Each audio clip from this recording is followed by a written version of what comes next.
दोस्तों नमस्कार, इंडिया में टीवी में आपका स्वागत है। मैं मंटू।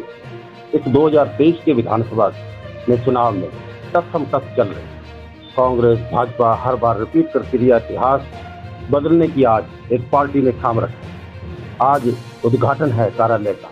हमारे साथ पार्टी जो है राष्ट्रीय लोकतंत्र पार्टी, बातचीत करेंगे कि किसानों की बात आती है, जब आंदोलन की बात आती है तब हर पार्टी पीछे क्यों हट जाती है। इस तरह हमारे साथ पूर्व सरपंच है, उनसे बातचीत करेंगे और यहाँ के कैंडिडेट राष्ट्रीय लोकतंत्र पार्टी और आजाद पार्टी के वो भी हैं सुंदर जी डागला, उनसे बातचीत करेंगे। हाँ सरपंच साहब नमस्कार जी। नमस्कार। कैसी अब परिवर्तन ला रही हो, राष्ट्रीय लोकतंत्र पार्टी किस मुद्दों पे चुनाव लड़ रही है, क्या उनका उद्देश्य है? परिवर्तन तो निश्चित है। राजस्थान के युवाओं ने, नौजवानों ने, छत्तीसगढ़ के लोगों ने ठान लिया है।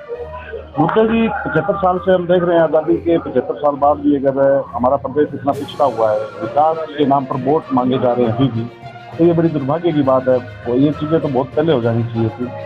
रही बात है कि हमारे जो मुद्दे हैं, टोल मुक्त राजस्थान, MSP पे खरीद हो किसान की, सिंचाई पानी की व्यवस्था हो, बिजली की समस्याएं, इन तमाम चीज़ों को लेकर के जो हमारे मुद्दे हैं, सड़कें अच्छी हो और किसी दलित या गरीब पर अत्याचार नहीं हो और बेरोजगारी कम हो, इन सब मुद्दों पे हम चुनाव लड़ रहे हैं। और पूरे प्रदेश का जो नौजवान है वो जाग चुका है, क्योंकि जहाँ भी अत्याचार होता है किसी दलित पर या गरीब पर, तो वहाँ आपने भी देखी होगी, सोशल मीडिया का जमाना है, तो हनुमान जी बेनीवाल जो है न्याय दिलाने के अंदर सबसे न्यायप्रिय रहता है आज के टाइम में। और हर जगह वो आपको लड़ते हुए, सड़क से लेकर संसद तक लड़ते हुए नजर आते हैं। बाकी नेताओं को आप देखते होंगे कि आज कहीं भी जहाँ अत्याचार हुआ है, हनुमान जी बेनीवाल, चंद्रशेखर जी आजाद सबसे पहले पहुंचते हैं। सरपंच साहब एक बात मैं और पूछना चाहूँगा कि आज सुंदर डाला जी ने जो शुरुआत की थी, किसान जहाँ शहीद हुए थे स्मारक पे जाके नतमस्तक हुए, उनको याद किया और कसम खा के कहा कि आने वाले समय में ऐसा अगर आंदोलन होगा तो ये पार्टी एक अनोखा करेगी। क्या करेगी? देखिए, अनोखा करने का तो समय है। जहाँ भारतीय जनता पार्टी के सरकार ने हमारे 2004 से, मैं भी किसान आंदोलन में रहा हूँ, हमने भी लाठी खाई है, जेल भी गए हैं, तो अत्याचार जो किसानों पे हुआ था, वहाँ पे जो अजमेर में जेल समझौता हुआ था ना, तो उसके बाद के अंदर यहाँ से जो भी विधायक बना है वो कोई भी विधानसभा में ये बात नहीं बोला कि जो अजमेर जेल समझौता है वो लागू करो।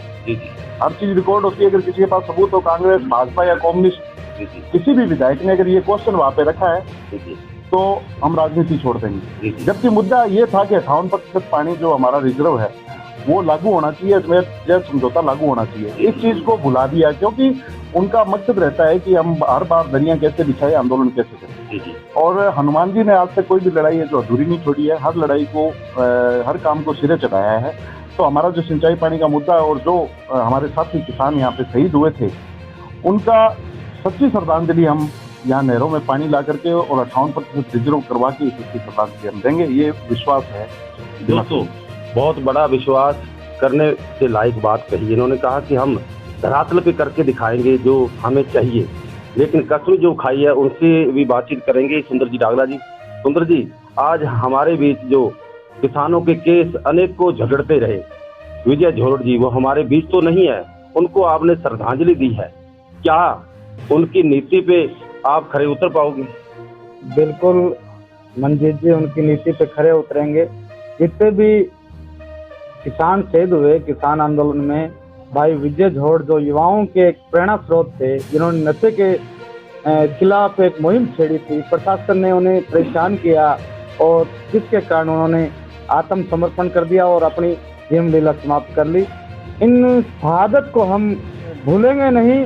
और युवा पीढ़ी है, इनसे भी मैं कहना चाहूँगा कि भाई विजय झोड़ के जो दिशा निर्देश बताए हुए थे नशे के खिलाफ, तो नशा छोड़कर अपने आप को साबित करना चाहिए कि हाँ, हम सब विजय झोड़ बनेंगे। दोस्तों आपने सुना कि एक बहुत बड़ी उन्होंने बात कही कि नशा छोड़ को, नशे के बढ़ते अपराध को देखकर सरकारें उथल पुथल होती रही, पार्टी एक दूसरे से MLA विधायक खरीद फरोख्त ये भी चल रही है। खरीद फरोख्त तो साहब, इनका आज़ादी को आज 75 साल हो गए हैं, खरीद फरोख्त तो चलती रही है।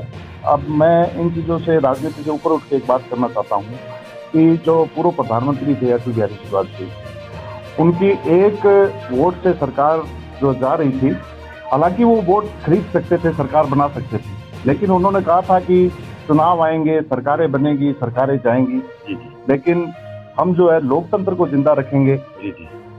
तो उन्हीं चीजों को, वो चीजें होती है लोकतंत्र को जिंदा रखने के लिए, वो चीजें तो अब रही नहीं है। ये तो कुर्सी तक हम कैसे पहुंचे और सरकार को कैसे बचाए और 5 साल मजे कैसे करें और जनता को मूर्ख कैसे बनाएं, ये इनके प्रोपेगेंडे है और ये इनकी जो है, मैं तो कहता हूँ चुनाव मैनिफेस्टो इन्होंने यही चीजें लागू करनी चाहिए, जनता को यही बता देना चाहिए, क्योंकि हकीकत यही है। जो ये कॉपी पेस्ट का जो जमाना चल रहा है मैनिफेस्टो का, इस पार्टी ने जो भी मैनिफेस्टो जारी किया उसने कॉपी पेस्ट कर दिया। किसी भी मैनिफेस्टो की एक बात पूरी उनकी नहीं हुई है। सरकार बचाने की अब 5 साल में बताओ कितना घाटा हुआ है कि नौजवान जो है कितने बेरोजगारी बढ़ी है, पेपर लीक के मामले, बेरोजगारी बढ़ती हुई, किसानों पर अत्याचार, ये चीजें जो चलती रही है, लेकिन इस तरफ किसी का ध्यान नहीं गया। वो सरकार बचाने में दे, लेकिन राष्ट्रीय लोकतांत्रिक पार्टी है जो सत्ता का सुख भोगने के लिए नहीं, लोगों को ये बताने के लिए कि सरकार के काम क्या होते हैं, इस बात पे सत्ता में आ रही है। और अगर हम सत्ता के अंदर आएंगे तो हर इंसान के पास, हर वोटर के पास सत्ता की चाबी होगी और सत्ता का मालिक हर वोटर होगा। दोस्तों, आपने देखा और सुना, बहुत अच्छी बात की। एक युवाओं को क्या संदेश है? युवाओं को यही संदेश है कि जिस तरह से इन लश्कर सरकारों के जो इनके अत्याचार से तंग आकर के हमारे इलाके के अंदर जो विजय जी जोड़ ने, जो यहाँ पे नशा, एक सरकारों के हाथ बिना कुछ भी नहीं होता है, सरकार चाहे तो परिंदा भी पैर नहीं मार सकता, इतने बड़े नशों का कारोबार हुआ और हमारे लाखों नौजवान, रावला गरसाना जो नशे की राजधानी बन गई है, इससे हाथ होकर के जो हमारे विजय जी जोड़ ने जो अपनी शहादत दी है, उस शहादत को हम बेकार नहीं जाने देंगे। जो सबसे पहले जो हम नशे का त्याग करें, बुरे कर्तव्यों का त्याग करें और इस होश के अंदर आए कि राजनेता जो है किस तरह से बेवकूफ बनाकर 75 सालों से देश को लूट रहे हैं, इस देश को और प्रदेश को हम लूटने नहीं देंगे। हम जागेंगे, नशों का त्याग करेंगे, होश में आएंगे और उन गद्दारों से सत्ता की चाबी छीनेंगे। दोस्तों, आपने देखा, बहुत महत्वपूर्ण बात कही कि हम सत्ता की चाबी इस बार राष्ट्रीय लोकतंत्र की पार्टी के पास होगी। ये देखना होगा। इस वीडियो को ज्यादा से ज्यादा शेयर करें ताकि हर खबर इलाके की, क्षेत्र की आप तक पहुंच सके। मैं मनजीत सिंह, जय हिंद, जय भारत।